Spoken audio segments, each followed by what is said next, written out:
And always a delight when we have time to sit down and talk with Megan Barth. She's a journalist and been in this business and reporting, and her passion and conviction and advocacy is to be appreciated, recognized, and applauded. And I always consider it an honor to sit down and talk with her. So, Megan, good to see you. Where are you? Where am I?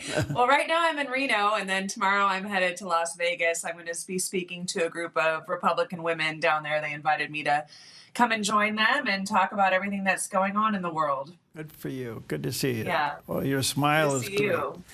Well, so much to talk about. Let's get into it. What's your take on what's going on in L.A., and why is this thing completely blown out of control? Because it's L.A. Yeah. You know, it used to be called the land of fruits and nuts. Now it's just the land of commies and freaks. And that's exactly what we're witnessing here. And you know, we shouldn't be surprised. You know, I was looking at some of my past writings, and I'm sure if we looked at some of our past shows, we've been doing this for many, many years. You know, I talked about, you know, this underbelly of the Democratic Party, which is the communist Marxist left, and how they're very well funded through a network of non-government organizations. And, you know, they have been preparing for this fight for a very long time. It has been simmering underneath the surface, and now, you know, the underbelly has been flipped on its head, and it's for all to see. You know, that this is the violent left, and we should not be surprised. This is exactly who the Democrat Party is. The people that are attacking cops, the people that are looting, the people that are committing arson, the people that are rioting. That is the Democratic Party in a nutshell. Because if you don't know now, good luck, but it should be very apparent of not just the California Democrats, all Democrats are standing with the rioters. They're not standing with the business owners who are being attacked. They're not standing for the American citizens. They are standing with criminals. And you have to kind of scratch your head and say, well, geez, Megan, why would that be? Well, someone please explain to me why Gavin Newsom and his Democratic legislature gave $34 million, nearly 3 times as much than the prior year, to a radical immigration NGO called CHIRLA. Now, CHIRLA is CHIRLA, something like that. It basically is just a communist group. The front is that they're an immigrants' rights organization. Anytime you see immigrants' rights organization, you know that they are for open borders and mass illegal immigration into this country. When we look at the rioters, and they're not protesters, they're not peaceful, we're not going to fall for the old George Floyd canard out of Minnesota in 2020. Okay, we already went through that once. These are not peaceful protests. But when you look at CHIRLA or any immigrant rights organization, they have tens of millions of dollars. And if you add them all up, probably more like hundreds of millions of dollars into protecting illegal immigration, protecting human trafficking. And the goal of these immigrant rights organizations is basically what we're seeing now. It's chaos in the streets in order to take back the land that they believe is theirs, that they believe is Mexico's. It's called the Reconquista. I wrote about this probably 10 years ago.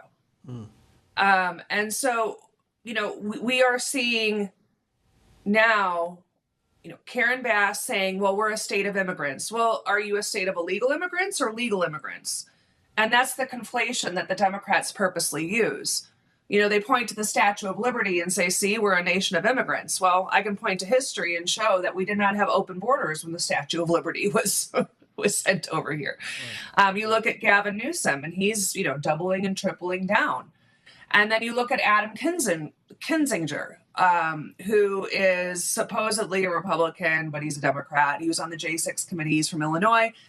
And he basically is saying, hey, you know, why isn't Gavin Newsom pulling out his own National Guard to fight with the Marines and the National Guard that President Trump deputized? I mean, you really want civil war? I mean, is this where we're headed?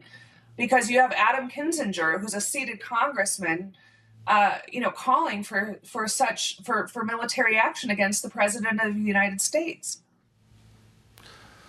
Okay. In the meantime, you wonder if it's really working when several polls, even late yesterday, somewhere between 63 and 71% of Americans are with President Trump on this. So Yeah. are they winning on this thing? No. I don't. I think we have more sane people, and plus the election was just 6 months ago.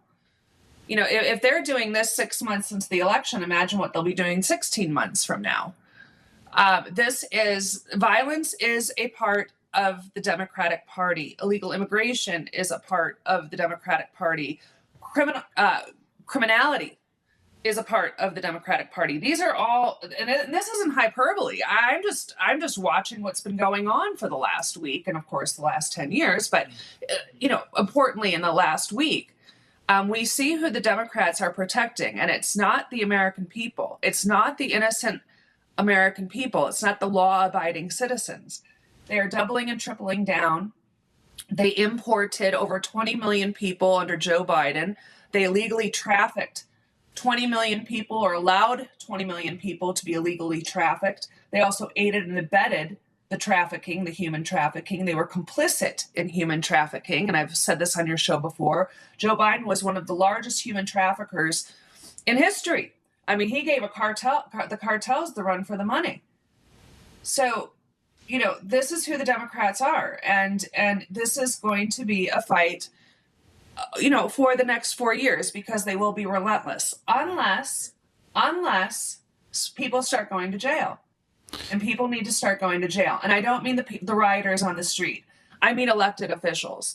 And perhaps the first elected official is going to be the congresswoman from New Jersey who assaulted a federal ICE officer and was just indicted by a grand jury yesterday.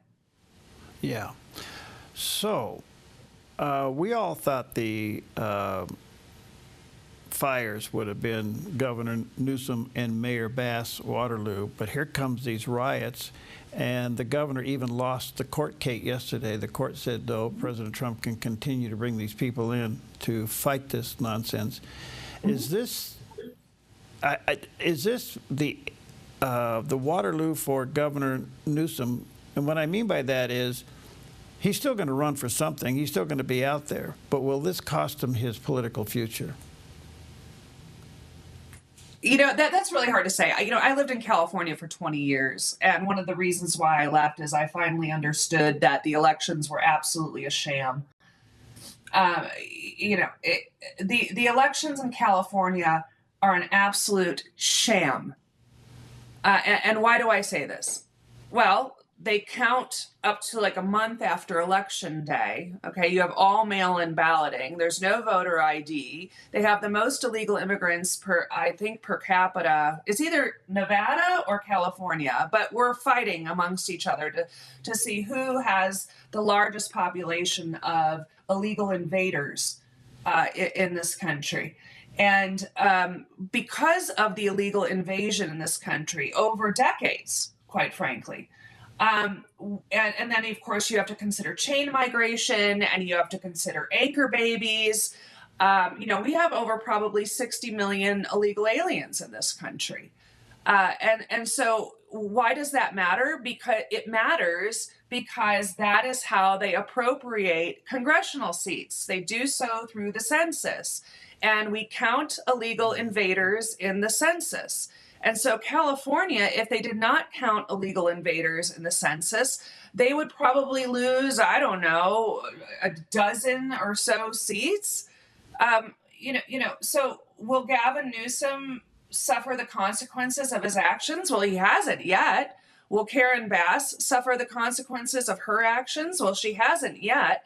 And I contend it's because of the amount of illegal aliens that reside in California and who are protected in California, and also the rigged elections. No one can tell me that there is a fair and square election in California. I lived there for 20 years, and that's one of the reasons why I left.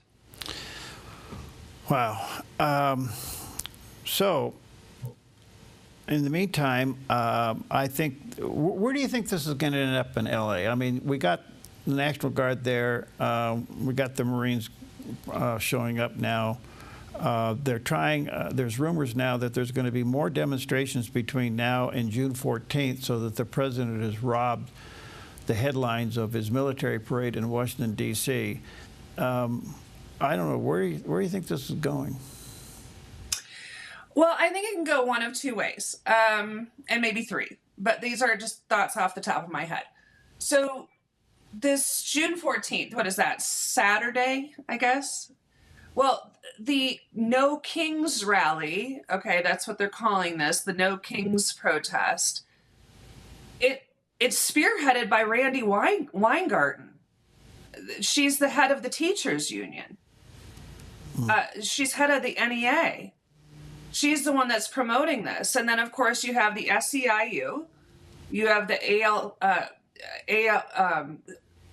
the SEIU, you have the AFSCME, which is basically another union for all of the state workers. So you have the national unions, you have the state unions, you have the teachers unions, you know, all coming together and protesting and also encouraging lawlessness. So we know how these, you know, these aren't grassroots protests. They're AstroTurf protests. They're very well funded. And should any of these future protests turn into riots, those that are behind these protests, their charter should be revoked. The unions should be put under investigation. Their funds should be frozen. You know, if the left wants to play hardball with this president, good luck, because he won in a mandate. He is the law and order president. And we need, I just saw Josh Hawley say that he's going to open up an investigation into, you know, the funding and those who are behind the LA riots. One of the largest funders of, and why, by the way, Perry, why do we even allow for a communist party or even Karen Bass? Okay, Karen Bass is a trained communist revolutionary. Again, not hyperbole. She went down to Cuba. She loved Castro. She was with a communist youth organization. She mourned Castro. How could she even hold office?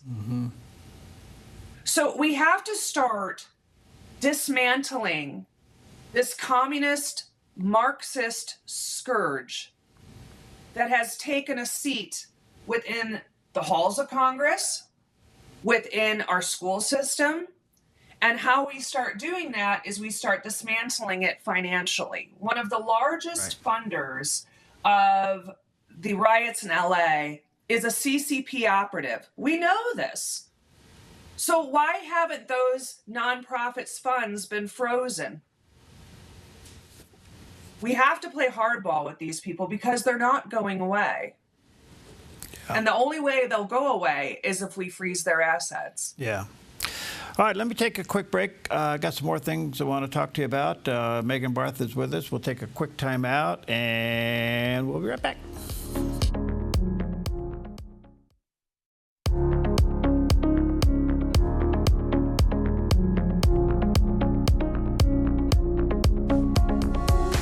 Okay, welcome back. It's always a joy to have Megan Barth with us. I enjoyed talking to her. We've been doing this for quite a while there, kid.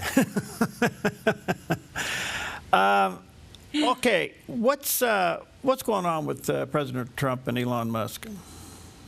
Oh, that's the $1 million question. Well, you know, I think Elon Musk yesterday did a mea culpa.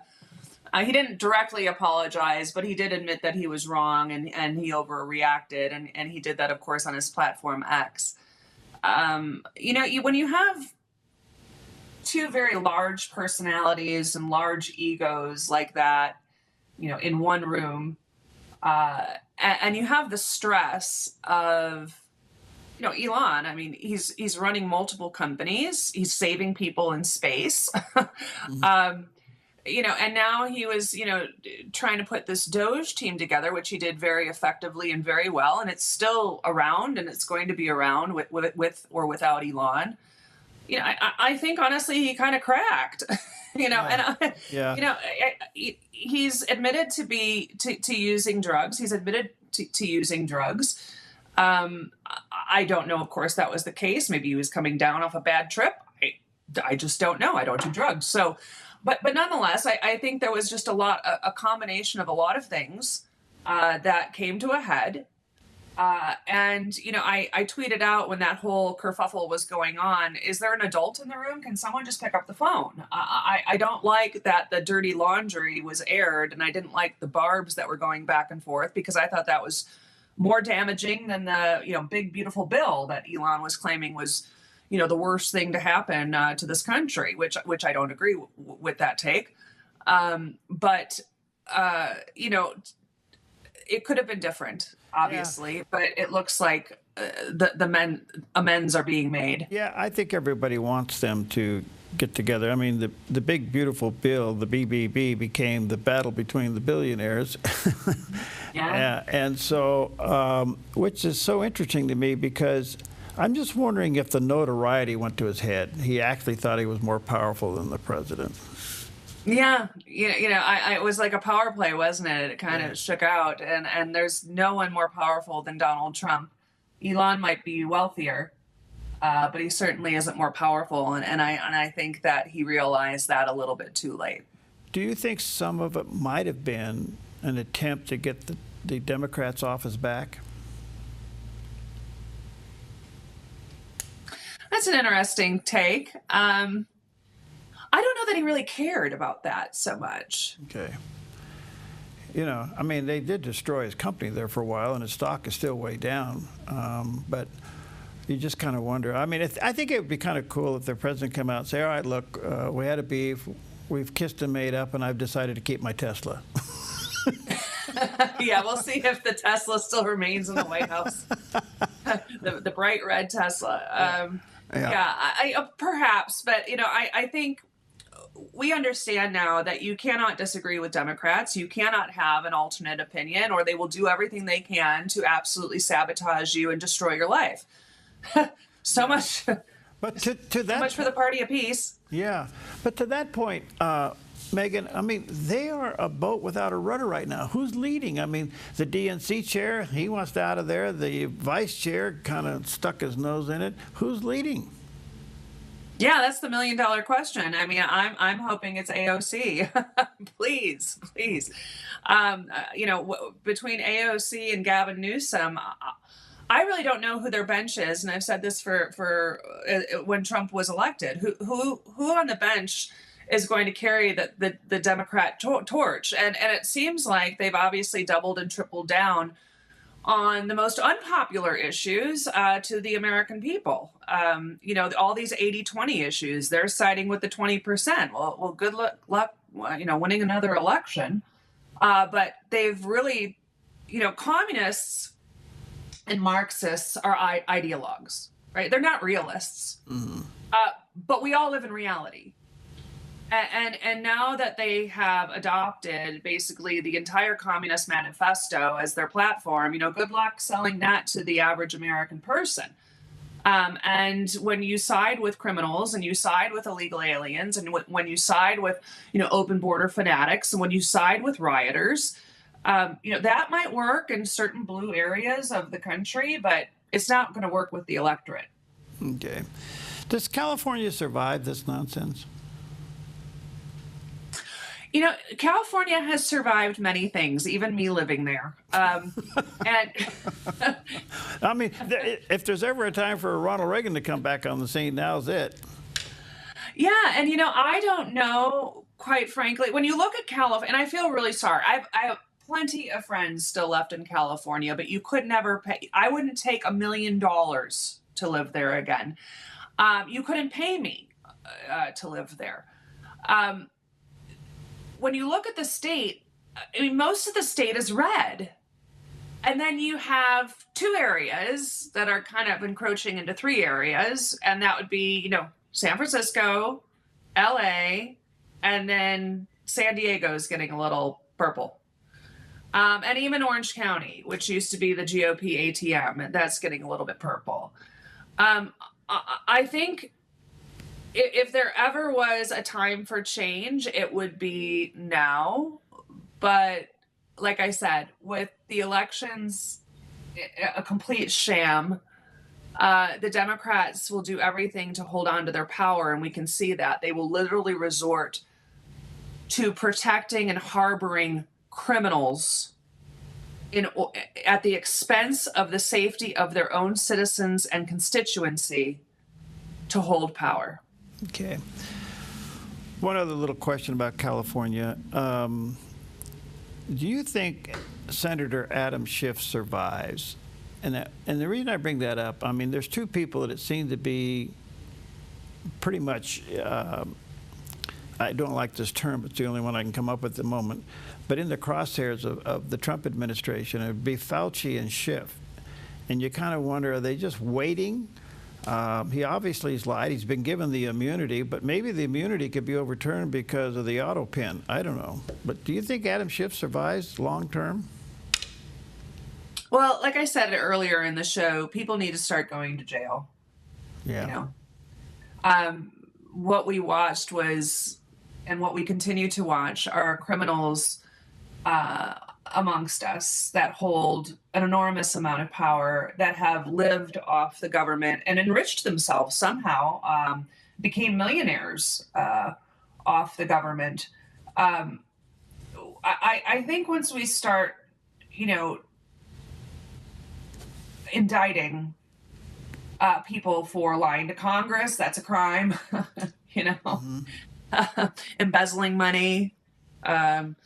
You know, Fauci should probably be one of the first people to go down. Adam Schiff. I mean, the list goes on and on. So to that point, and I'm going to run out of time here, is Governor Newsom's current action in handling the LA problem aiding and abetting the problem? Yes, absolutely. So I mean, isn't that an offense to be arrested for? Again, yes. I mean, when you are, and this is what I've said, Joe Biden's administration was one of the largest human trafficking administrations. They were literally flying on taxpayer dollars illegal aliens into this country. They were enriching the cartels. They were paying these NGOs hundreds of millions of dollars to aid and abet the cartels and human trafficking. Gavin Newsom is basically doing the same thing, not human trafficking, but aiding and abetting, and so is Karen Bass, the mayor of LA, aiding and abetting this. It is an insurrection. What they are doing, okay, January 6th was not an insurrection. Those were never the charges. Yeah. This is an insurrection against this administration. Yeah. Hey, good to see you. You're looking good. Great to see you too, Thank you. Stay safe. I worry about you. Oh, you know, I'm safe. I'm in the mountains. Oh, good. There you go. Go fishing. Then go fishing. I don't get down in the. Yeah. Thanks, Megan. Good to see you. Take care. God bless you, my friend. Okay. God bless you. Good to see you. Thank you.